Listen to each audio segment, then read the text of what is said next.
생생한 농업, 농어촌 소식을 전하는 생생그린 리포트. 안녕하세요, 김영입니다.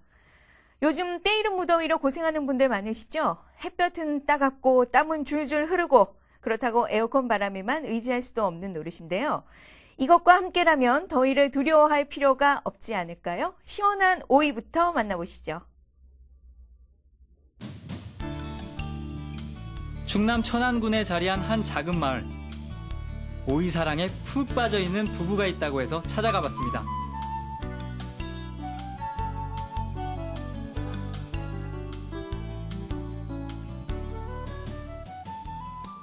안녕하세요. 예, 안녕하세요. 지금 뭐 하고 계신 거예요? 예, 오이 수확하고 있어요. 근데 다른 분들은 어디 가시고 두 분이서만 일하고 계신 거예요? 예, 저희 농장은 자식같이 귀한 농산물이기 때문에 귀하게 다루기 위해서 부부만 하고 있습니다.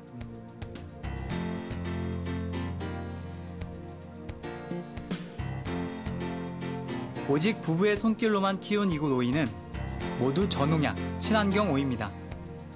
오이가 자라는 토양은 이곳에서 직접 사육하는 한우의 우분을 3년 정도 발효했다가 밑거름을 주고 오이에 살포하는 비료 또한 유효 미생물을 이용해 직접 만든 유기농 비료를 사용하고 있습니다. 이렇게 유기농 비료로 키워진 오이는 병충해에 강하고 건강한 오이로 자라납니다. 이 향긋한 냄새가 모두 오이향 맞죠? 예, 오이 향기입니다. 오이 한번 드셔보실래요? 예. 예, 드셔보세요. 정말 아삭아삭하고 너무 맛있는데요. 이게 방법이 있나요? 비법이 있어요? 예, 저희는 친환경 농법으로 지키기 때문에요. 밭에 오셔서 이렇게 직접 드셔도 아무 이상 없습니다. 건강한 오이 소문을 들었는지 이곳에는 많은 사람들이 찾아옵니다. 오이를 직접 따보기도 하고 맛보기도 하고 오이를 이용한 빈대떡과 물김치 담그기도 체험합니다. 아이들이 오이를 별로 안 좋아하는데 이런 오이 맛이라면 정말 아이들도 즐겨서 먹을 수 있을 만큼 아주 신선하고 좋은 것 같아요. 네, 이거 몰랐던 건데요. 새롭고 향긋한 게 맛이 새로운 것 같아요. 이렇게 오이는 다양한 요리로 변신을 하기도 하지만 무엇보다 그 효능이 남다릅니다. 오이는 수분의 함량이 높기 때문에 저칼로리 다이어트 식품이라고 할 수 있습니다. 특히나 오이에는 칼륨의 함량이 높아 우리 몸 안에 있는 잉여의 나트륨을 배출하는 효과가 있습니다. 그렇기 때문에 짜게 드시는 그런 분들에게 드시면 굉장히 효과가 좋고요. 그렇지만 오이에는 비타민C를 파괴하는 아스코르비나아제라는 성분이 있지요. 그 성분은 다른 채소에 들어있는 비타민C를 파괴하게 되는데요. 그럴 때는 맨 마지막에 오이를 넣거나 아니면 식초를 좀 넣어서 조리를 하시게 되면 그 아스코르비나아제를 활성을 낮춰 더 잘 드실 수가 있습니다. 부부는 앞으로 전자상거래를 활성화해 온라인에서도 오이 사업을 지속적으로 펼치고 체험 프로그램도 다양화할 계획입니다. 갈증 해소를 해결하기 위해 우리 선조들은 이 오이를 즐겨 먹었다고 합니다. 수분 가득 시원한 오이 많이 많이 드세요.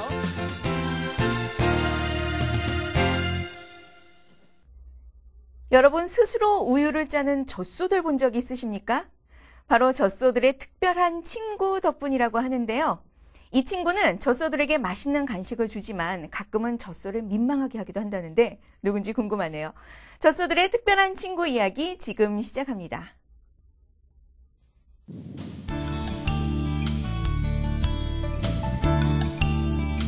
특별한 친구와 함께 지낸다는 젖소들의 소식을 듣고 찾아간 경기도 화성의 한 목장.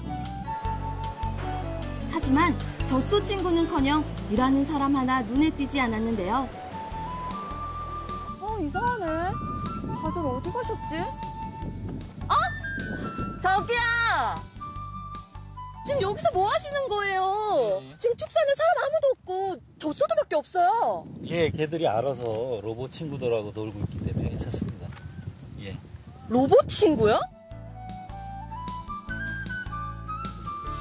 사장님과 함께 젖소들의 로봇 친구를 만나러 간 곳은 소들이 모여있는 축사. 그때 한 마리의 소가 어디론가 향했습니다. 요상한 모양의 이 물건의 정체는 바로 젖소들의 로봇 친구, 로봇 착육이었습니다. 사장님 이게 뭐예요? 소가 스스로 자발적으로 우유를 짜는 로봇 착육이라는 겁니다. 네덜란드에서 개발한 이 로봇 착유기에 소가 들어오면 솔이 빙글빙글 돌면서 우유가 잘 나올 수 있게 마사지를 해줍니다. 그런 다음 적외선 레이저가 젖꼭지의 위치를 파악해 4개의 착유컵이 차례대로 부착되고 우유를 짜게 됩니다. 나온 우유는 바로 옆에 있는 우유통에 모이게 되는데요. 어때요? 우유 짜기 참 쉽죠? 로봇 착유기의 능력은 이게 다가 아닙니다. 젖소들의 목걸이에 내장된 칩을 통해 소가 우유를 짜러 들어오면 젖짜는 시간이나 총 유량, 그리고 그 소의 정보를 알려주기도 하거든요. 이제 소가 자발적으로 우유를 짜니까요. 좀 생산성도 높아지고 소한테도 스트레스를 안 받아서 굉장히 효율적으로 쓸 수가 있고요. 노동력이 절감이 되고, 그리고 이제 노동력이 절감되다 보니까 저희가 이제 부수적으로 우유 짤 시간에 다른 일을 할 수가 있어서 굉장히 일석이조입니다. 소들이 이 로봇 착유기를 좋아하는 이유가 따로 있었으니 바로 로봇 착유기 안에 특별한 사료. 이 사료는 대부분의 소가 먹는 여물과 달리 곡물과 영양제를 첨가해 아주 맛있는 사료라고 합니다. 이 사료를 먹기 위해 소가 들어오면 로봇 착유기가 자동으로 작동합니다. 하지만 아무나 로봇 착유기를 이용할 수 있는 건 아닙니다. 젖소들은 평균 8시간이 지나야 우유가 찬다고 하는데요. 이렇게 우유를 짤 때가 안 된 소들은 사료통 앞에서 기다려봤자 소용이 없습니다. 아쉽지만 로봇 친구가 열어준 문으로 다시 나가야 합니다. 소들은 로봇 착유기를 하루에 3회 정도 이용하는데요. 이렇게 짜낸 젖은 우유와 치즈로 재탄생됩니다. 소비자들한테 안전한 축산물을 공급하는 게 제일 최우선이겠고요. 그 다음에 이제 지금 로봇 착유기를 2대를 운영하고 있는데 한 2대 정도 더 나서 한 10톤 이상 유량을 한번 생산을 해볼까 합니다.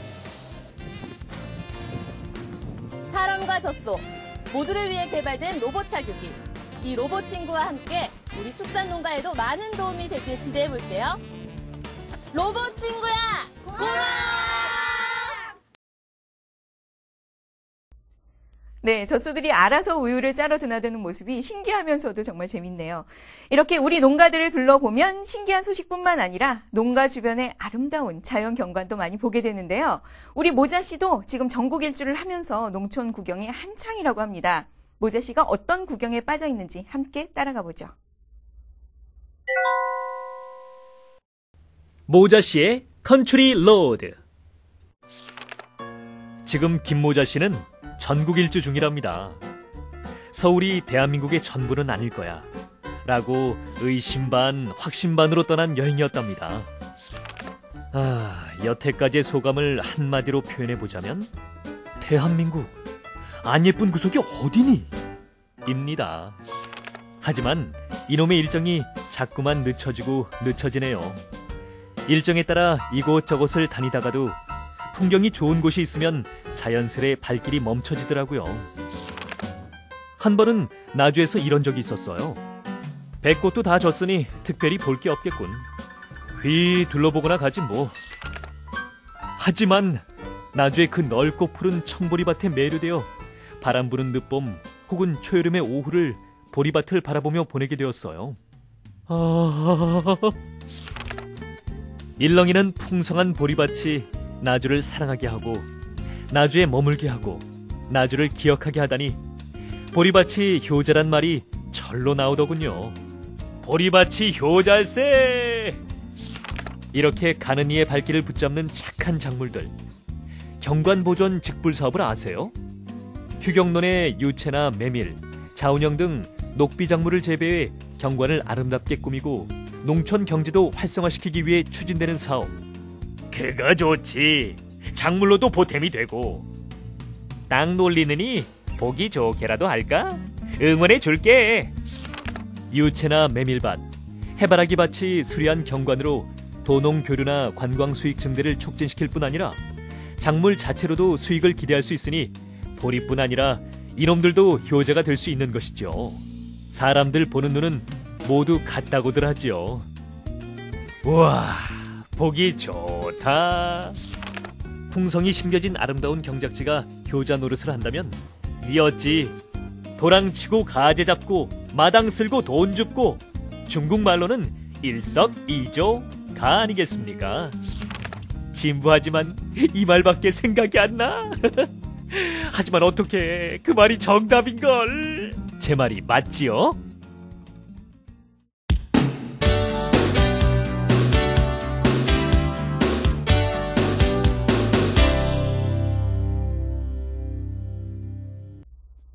이번 코너는 싱싱한 농산물 정보와 재미있는 농어촌 소식을 전하는 그린 365 시간입니다.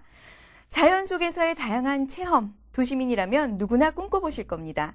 하지만 거리가 멀어서 부담스럽다 하시는 분들, 이번 소식에 귀 기울이시면 좋을 것 같습니다. 수도권 인근에 자리한 체험농장 소식인데요. 승마나 떡매치기 등 다양한 체험을 한자리에서 할 수 있다고 하네요. 활기찬 체험 현장 함께 가시죠.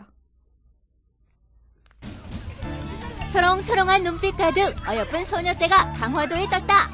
그 이유 무언고 하니 안녕 얘들아. 늘씬한 다리, 윤기 흐르는 털 뽐내는 말 타러 온 것. 이 말에 입을 보면 물고 있는 게 있어요. 이건 제갈이에요. 따라하면 제갈. 이렇게 보면 제갈이 없어. 앞니만 있죠? 아저씨 설명에 귓정글 세우고 고개는 끄덕끄덕. 증거사진 촬영에 바쁘다 바빠.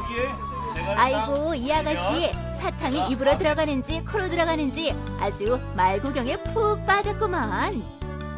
말에 대한 설명도 다 들었으니 본격적으로 말 한번 타보자. 꼼꼼하게 모자 부르고 말 등짝에 올라타니 어허 여정부가 따로 없다. 나란히 나란히 나란히 줄 서서 말 타기에 나선 아이들. 그 매력에 푹 빠져 줄줄이 달린다. 자 뛰자. 어이! 어이!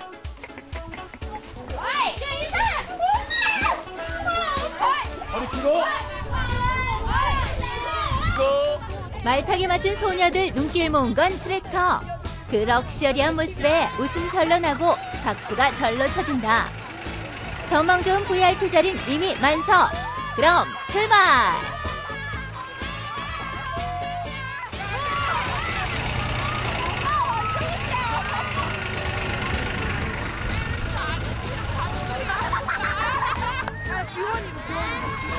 도시에서는 누려보지 못했던 특별한 체험에 아이들 이야기 꼭 그칠 줄 모른다.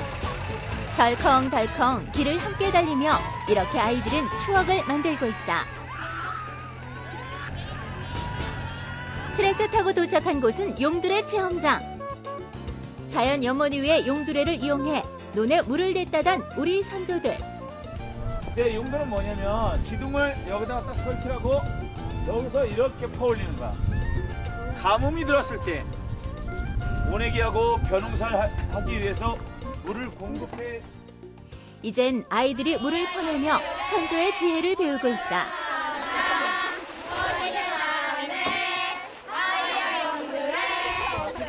힘쓰는 김에 소녀들 오늘 날 잡았다. 쫀득쫀득 떡반죽에 떡 매들고 핫둘 핫둘. 이렇게 완성된 찰진 떡. 노란 콩가루 입히고 변신 준비 꽤 하는데. 다 같이 콩가루 묻히기 도전! 쫀득한 떡을 조금씩 떼어내 콩가루 쓱쓱 묻혀주니 둘이 먹다 하나 죽어도 모를 즉석 콩가루 떡 완성이요! 귀여운 내 친구 한 입, 예쁜 선생님도 한 입, 함께 만든 떡 나눠 먹으니 그 맛 더 좋다. 덜컹대는 트랙터와 함께한 까르르 웃음, 함께 나눈 떡 한 입의 정. 오늘의 색다른 경험은 아이들에게 학창시절 싱그러운 추억 한 장으로 남을 것이다. 네, 체험 현장이 보기만 해도 아주 시원해지는데요. 최근 들어서 에너지 소비가 많아지는 계절입니다. 여름이 다가오고 있습니다. 우리나라에서 에너지를 많이 쓰는 기관 중에 하나가 바로 대학이라고 하는데요. 대학이 배출하는 이산화탄소나 온실가스량이 해마다 늘고 있다고 합니다. 대학들의 환경을 지키기 위한 노력, 생생환경 칼럼에서 알아봅니다.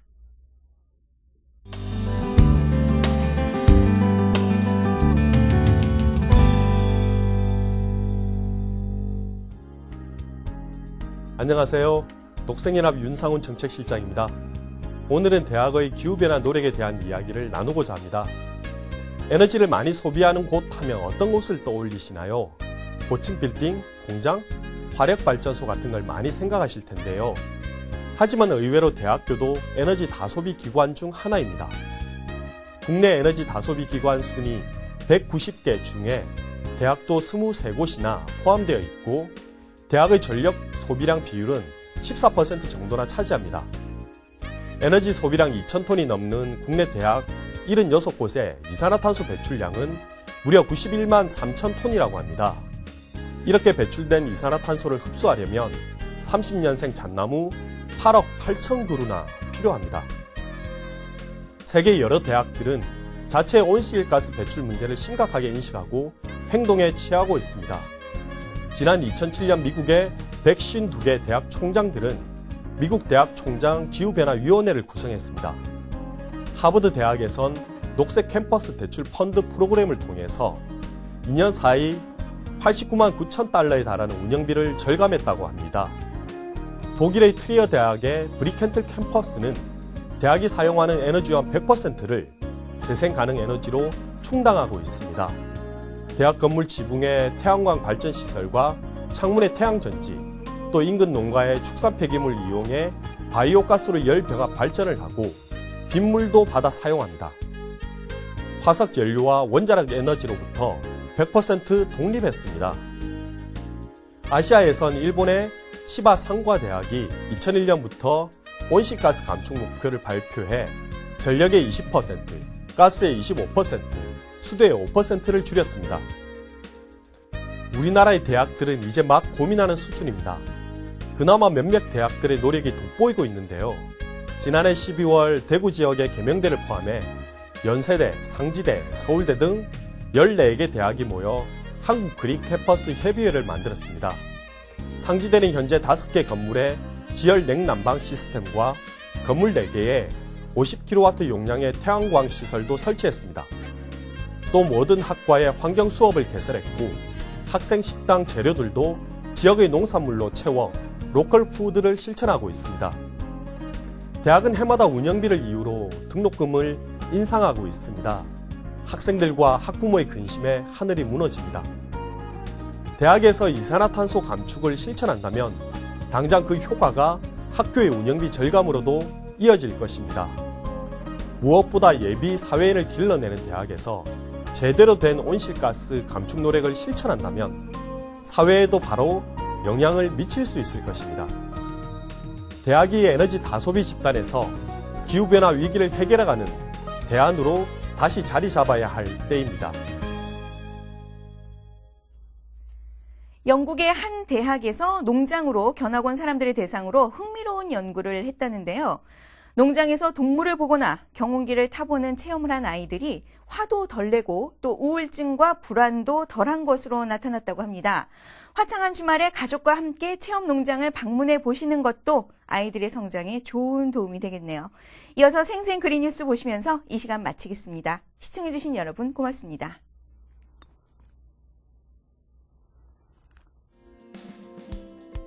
농림수산식품부는 6월에 웰빙 수산물로 꽁치와 해삼을 선정하고 한 달 동안 온라인 홍보와 특별 할인 판매 등 대대적인 소비 촉진 행사를 전개합니다. 농식품부는 먼저 홈페이지를 통해 꽁치와 해삼 영양과 요리법 등 관련 정보를 소개하고 그린넷 홈페이지를 통해 소비자 체험단을 선정하는 등 웰빙 수산물 소비 촉진을 위한 체험단 이벤트를 실시합니다. 한편 수협 쇼핑에서는 한 달 동안 꽁치와 해삼을 시중 가격보다 10에서 15% 할인해 저렴하게 판매할 예정입니다. 농촌진흥청은 시설 재배 때 문제가 되는 지하수 철분과 염류 농도를 농업용수의 허용치 이하로 제거하고 살균까지 가능한 농업용수 정화 장치를 개발했습니다. 이 장치는 시간당 지하수 2톤을 정화할 수 있고 철이나 망간은 100%, 양이온과 음이온은 90에서 100%까지 제거하고 일반 세균도 100% 살균이 가능합니다.